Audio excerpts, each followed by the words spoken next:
በዚህ ቪዲዮ ላይ እንደምታዩት እንግዲህ ይህ ህፃን የ1 ዓመት ህፃን ልጅ ሲሆን እንደምታዩት እጁ በእሳት የተቃጠለ ይመስላል። ነገር ግን ይህ ህፃን እጁ በእሳት ሳይሆን የተቃጠለው በህክምና ስህተት ምክንያት የደረሰ አደጋ ነው።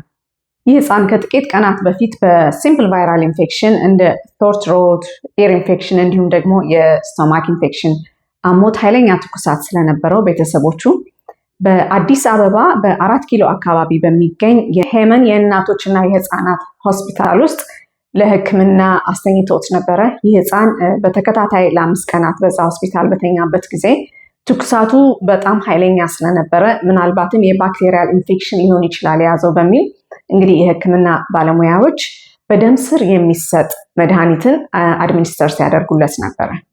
ይህ በእጁ ላይ የምታዩት እንግዲህ ኃይለኛ የሆነ በደም ስር የሚሰጥ አንቲባዮቲክ በደም ስሩ በትክክል ከመሰጠት ይልቅ ከደም ስር ውጭ ሊክ በማድረጉና ይህንንም ደግሞ ስህተት ሳያዩ ለ3 ቀናት በተደጋጋሚ መድኃኒቱን በአንድ የአይቪ ሳይት ላይ ያለምንም ሳይት አሴስመንት በመስጠታቸው ምክንያት የደረሰ አደገኛ የሆነ የአይቪ ሳይት ኮምፕሊኬሽን። ይህንን ስህተት ያገኘችው እናቱ ስትሆን እናቱም ከ3 ቀን በኋላ ህፃኑ በጣም ሽታ ሲያመጣ የሚሸተው ምኑ ነው በሚል እንግዲህ ሰውነቱን አስስ ስታደርግ እጁ በጣም የሚዘገንን አይነት ሽታ ይሸት ነበር አለ። እንግዲህ የአይቪ ሳይቱን በባንዴድ ሸፍኖት ስለነበረ ያንን ስትገልጠው እንግዲህ የህፃኑ እጅ እንደምታዩት ብልስተር አለው፣ ፈነዳርተዋል፣ በልዟል፣ መቃጠል ነው የሚመስለው። ሐኪሞችን ትጠራለች። በጣም የሚያሳዝነው ግን ሐኪሞቹ ለዚህ ስህተት የሰጧት ምክንያት ልጅሽ የፕላስተር ወይንም ደግሞ የአድሄሲቭ አለርጂ አለው ነው ያሏት። እንግዲህ ይህ አይነቱ ምላሽ በጣም የሚያሳዝንና የሚያበሳጭ ነው። ምናልባትም የህክምናን ስህተት ለመሸፋፈን የተደረገ አይነት ምላሽ ይመስለኛል። አለማወቅም ከሆነ እንግዲህ ምን እንደሆነ በዚህ ህፃን ላይ የደረሰውን እኔ ልንገራችሁ ወይንም ደግሞ ላስተምራችሁ። እንግዲህ በዚህ ህፃን ላይ የደረሰው ከአይቪ ሳይት ኮምፕሊኬሽኖች ውስጥ አደገኛ የሚባለው አንዱ ሲሆን በሜዲካል ተርሙ ደግሞ ኤክስትራቫሴሽን ይባላል። ኤክስትራቫሴሽን ማለት ሊኬጅ ኦፍ ቬሲካንት ሜዲኬሽንስ ኢንቱ ዘ ቲሹ ሲሆን ይህ ማለት እነዚህ ቬሲካንት የምንላቸው መድኃኒቶች ከባድ የሆኑ አንቲባዮቲኮች እንዲሁም አንዳንድ የካንሰር መድኃኒቶች ሲሆኑ እነዚህ መድኃኒቶች መሰጠት ያለባቸው በደም ስር ብቻ ሲሆን ከደም ስር ውጪ ባለ ቲሹ ላይ በሚፈሱበት ሰዓት ወይንም በቆዳችን ላይ በሚፈሱበት ሰዓት እንዲሁም በስህተት ወደ አይናችን ከተረጩ የፈሰሱበት አካባቢ ያለውን ቲሹ በማቃጠል ብሊስተር በመፍጠር ወይንም ደግሞ እንደምታዩት በማፈነዳዳት እንዲሁም ቲሹ ዳሜጅ በመፍጠር ኔክሮሲስ የመፍጠር ካፓሲቲ ሲኖራቸው፣ ኔክሮሲስ ማለት ደግሞ ዴዝ ኦፍ ኤኒ ቲሹ ወይንም ኤኒ ባዲ ኦርጋን ሲሆን ይህ ህፃን በዛ ሆስፒታል ውስጥ በተኛበት ጊዜ በደም ስሩ ይሰጠው የነበረው አደገኛ የሚባለው አንቲባዮቲክ ብዙ አንቲባዮቲኮች ካልሰሩልን የመጨረሻ ሪዞርት የምንለውን ኃይለኛ አንቲባዮቲክ ቫንኮማይሲን ሲሆን ይወስድ የነበረው። ይህ መድኃኒት ደግሞ በትክክል በደም ስር ውስጥ ባለመሰጠቱና በሰራውንዲንግ ቲሹ ውስጥ እየፈሰሰ ስለነበረ ይህ መድኃኒት ቬሲካንት ከሚባሉት መድኃኒቶች ውስጥ የሚመደብ ሲሆን እንግዲህ በዚህ ቪዲዮ ላይ በህፃኑ እጅ ላይ እንደምናየው የህፃኑ እጅ ተቃጥሏል፣ ጠቁሯል፣ ብሊስተርን ፈጥሯል ወይም መፈነዳዳት ስሜት ይታያል፣ እንዲሁም አብጧል። እንግዲህ ይህ መድኃኒት ኢንተርናሊ ቲሹዎችን እየገደለ ሲሆን ይህ ማለት ደግሞ በእጁ አካባቢ ያሉ ቲሹዎች ሞቱ ማለት ደግሞ የደም ዝውውር ወደ ጣቶቹ እንዳይደርስ ይገታል ማለት ነው። የደም ዝውውር የማይደርስበት አካላችን ሁልጊዜ ኦክሲጅኔትድ የሆነ ደምን ባለማግኘቱ ምክንያት ሴሎቻችን በቀላሉ ሊሞቱ ይችላሉ። እንግዲህ በዚህ ህፃን ላይ የደረሰው ከባድ ችግር በቶሎ ባይገኝ ኖሮ ከ3 ቀናት በላይ ቢቀጥል ኖሮ ምናልባትም የደም ዝውውር ወደ ጣቶቹ ባለመድረሱ ምክንያት ይህ ህፃን በቀላሉ ጣቶቹን እስከ ማጣት ይደርስ ነበር። ይህ የኤክስትራቫሴሽን ስህተት በሚደርስበት ሰዓት መደረግ ያለበት ኢሚዲየትሊ ሐኪም መጥተው ያንን ሳይት መቀየር፣ ያንን በመድኃኒት የተመረዘውን ፓርት ሊያደን የሚችል አንቲዶት ኢሚዲየትሊ መሰጠትና ሳይቱ አሴስ መደረግ ወይም ህክምና በክትትል መውሰድ ነበረበት። ከነርሶቹ አልፎ ደግሞ ዶክተሮቹ ይህንን ማድረግ ሲገባቸው ዶክተሮቹ ያዩት ዶክተሮች ራሱ በቀላሉ የፕላስተር ወይንም ደግሞ የአድሄሲቭ አለርጂ ነው ብለው ነው የተው። በጣም ማይነር ስህተት፣ በጣም ኮመን ሴንስ ማንም ነርስ ማንም ህክምና ሙያ ላይ ያለ ሰው ሊያቀው የሚችል በጣም የሚያናድድ አይነት ግዴለሽነት ነው የተሰራው። ኤኒዌይስ ስህተቱ ምን ጋር ነበር የሚለውን አንድ በአንድ ልንገራችሁ። በጣም ሜጀር የምንላቸውን ስህተቶች በዋነኝነት የአይቪ ሳይት ሲቀጠል በምንም አይነት ምክንያት በባንዴጅ አይሸፈንም።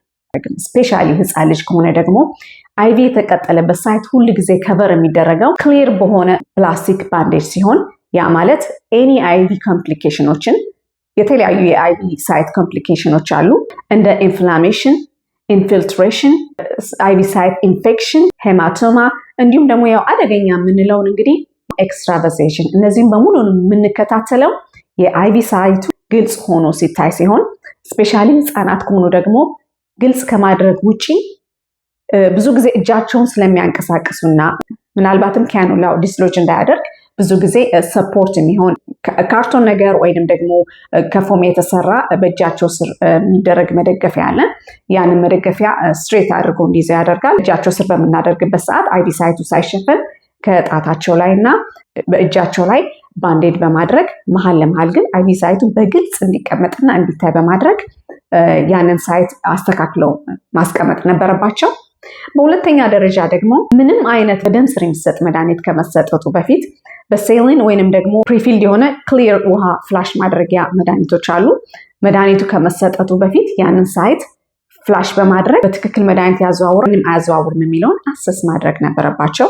ያውም ከባድ ቬሲካንት የምንላቸውን ከባድ መድኃኒቶች አድሚኒስተር እያደረጉ ሳይቱን አንዴ ፍላሽ አድርገው አልሞከሩትም ለ3 ቀናት። በሶስተኛ ደረጃ ደግሞ እነዚህ ቬሲካንት የምንላቸው መድኃኒቶች የማቃጠል የመቆጥቆጥ ስሜት ስላላቸው ለህፃኑ በሚሰጥበት ሰዓት ወዲያው ትንሽ የማልቀስ የመነጫነጭ ስሜት ያሳያል። ዳትስት ነገር ግን ህፃኑ በጣም የሚያለቅስ ከሆነ በጣም የሚነጫነጭ ከሆነ ይሄ አንዱ የአይቪ ሳይት ኮምፕሊኬሽን መሆኑን ማረጋገጫቸው ነው።